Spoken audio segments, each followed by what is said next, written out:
Siemens is one of my favourite brands at the moment. They're a high performance brand. Typical things you'd get from Siemens would be 1600 spin speed on the washing machines.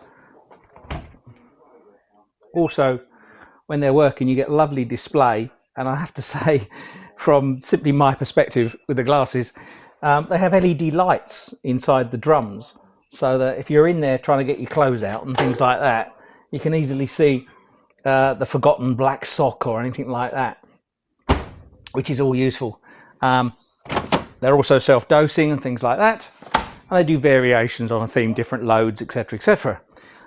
This is one of their dishwashers here, which is A class in just about every way, and it has this, again, a lovely blue hue all the way through here. Comes from the German factory, so it's got the best stainless steel tub and Z-lift drying. It's just about as good as you can get. This is available in 3 colors. This is graphite. It's got like a brushed effect like stainless steel, which is quite nice, but you can get it in conventional white as well, no problem at all.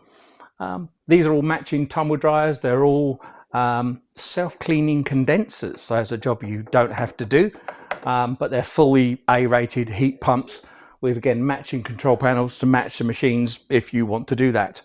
All the products come with a 5-year parts and labour guarantee from the manufacturer, and Siemens after sales service is about as good as you're going to get in the business. All the testers of products seem to like them as well. Yeah, I think Siemens have got a really nice future here, and long may it carry on.